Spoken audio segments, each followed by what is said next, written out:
On my journey into sound, there's three people you basically have to know about. These are people that have brought this metaphysics into reality, allowed it to be tangible for us to grasp in our mind. And when we can visualize something, this new layer of interpretation and understanding comes in for whatever reason. So sometimes the littlest thing can just trigger this epiphany of like, wow, we really are this powerful. So I shared before in a lot of my workshops that just how powerful we really are is like right now I'm transmitting energy to you over 700 miles an hour with the whim of my voice. But we forget just those subtleties that are going on. So the first person is Dr. Hans Yeti. And basically back in the 40s, 50s, and 60s, he developed the whole process of cymatics. And cymatics is the study of sound made visible. And he developed this basically by learning about a violinist back in the Renaissance that he noticed one day when he would hit a certain note on the violin, the sand on the glass would move for some reason into a pattern. So what he developed is what's known as a tonoscope. And the tonoscope is basically a metal plate on top of the speaker in which we put particles, and those particles will move according to the vibration. There's a couple insights we need to open up to. So what we're seeing is matter moving according to the vibration. So consolidating and expanding. That's the first interpretation we need to understand. Second is it's a paradox. So a lot of people will say, okay, well, I have this plate and I put this frequency in and this is the pattern. But that pattern is determined on the size and the shape of the plate itself. So there's a paradox happening there. At the same time, what we're seeing is a two-dimensional representation of a three-dimensional matrix. So just because it looks like this here, doesn't mean that that pattern looks the same 2 feet above it. But what we are seeing is a blueprint. And so within this, what we begin to see is a lot of ancient hieroglyphs and sacred geometry and religious symbols. At the same time, as we increase in frequency, the pattern becomes more and more complex. Hang on one second. So this is one tone, one vibration.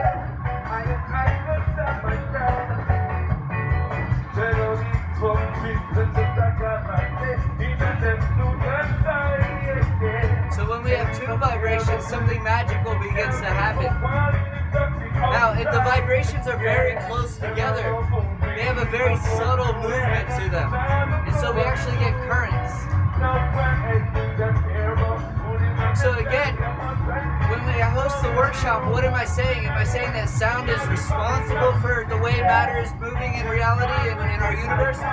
No, it's the teacher of how it's moving and why it's moving. So we just need to understand what elements and what aspects of magnetics we're dealing with that are having these effects on our nervous system and our circulatory system. So that's where it gets interesting too, is in order to heal ourselves, there's actually two ways. Through drumming, that percussion, what's happening there is when we get to amplified bass, we're actually compressing our heart. We're moving the blood through us. We're actually forcing altered states of consciousness. And it's just like breathing. So it's essentially, that's one form. The other form is the vibrations in that ultrasound itself affecting our nervous system. So sounds that are very rich in harmonics, you have to remember that, again, that sound's coming in and hitting our ears. So anything that's very high in frequency is high in energy. So it doesn't necessarily need to be loud, it needs to be rich. It's this other paradox. Then as the vibrations begin to come a little bit farther apart, we start to get these pulses. So right away I think of my heart. So fundamentally there must be one vibration and another vibration that is happening. That's how the pulses come in. Hold the questions till the end. And so that's two frequencies. As we start to get into three frequencies, what'll happen is we start to get three-dimensional forms. So here, depending on the harmonic structure, sure enough, we get the Merkaba, which is an ancient understanding of our light body. Higher in frequency, we start to get matrices. Beyond that, we start to get levitation.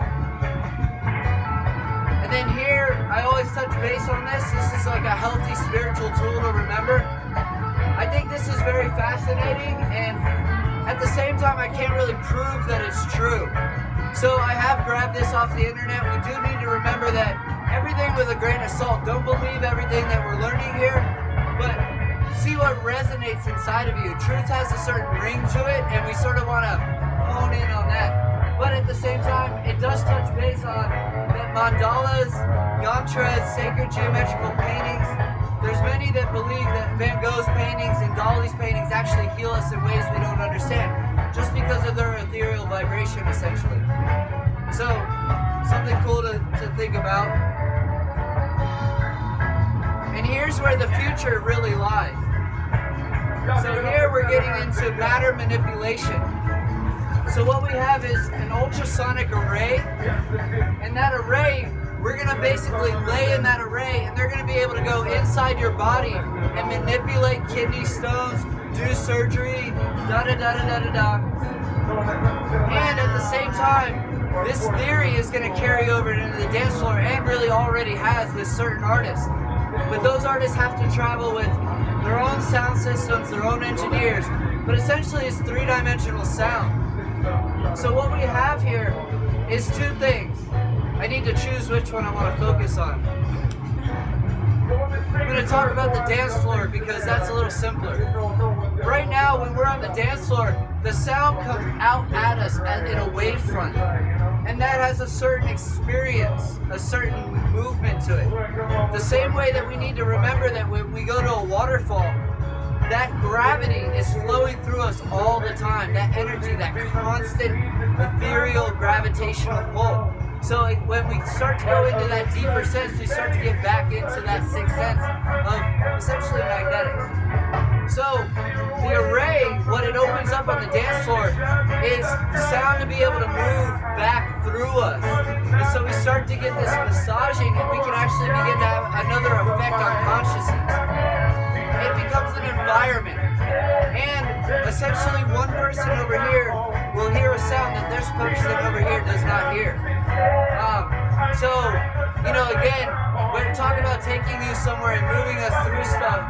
It gets pretty cool. But again, back to the ultrasound.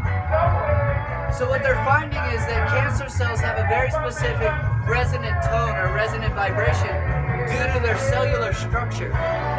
So the magic formula there is basically around 100,000 hertz and about the 11th harmonic, essentially.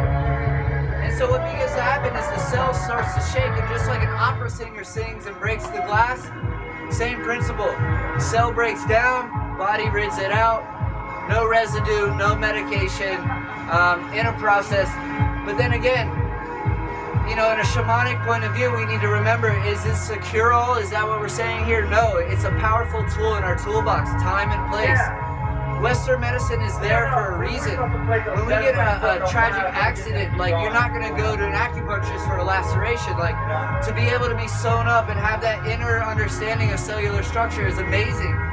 But what we're going to start to see is bioplasm and really cool stuff. And, you know, I could talk about this all day. But the next level of it is understanding perception. So sound also works not only physically, but metaphysically. So many of us don't understand that we don't experience sound as this flat dimension. There's a little handout here that I usually pass out in my course. And it's one of those ones that stuck with me forever, because what it shows us is that as we go lower in frequency towards bass, the sound needs to be louder in volume. So here, when we're at this experience, this is absolutely amazing with the Function 1. Because the amplified bass is new to humanity.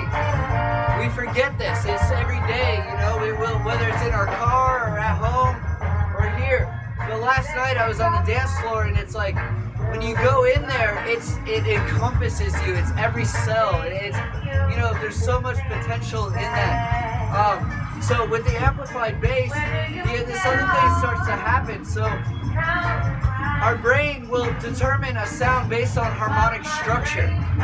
So in other words, when we hear a sound, it's interpreting it like this. So it doesn't interpret a sound by one sound. It's the relationship between itself and the higher aspects of the sound.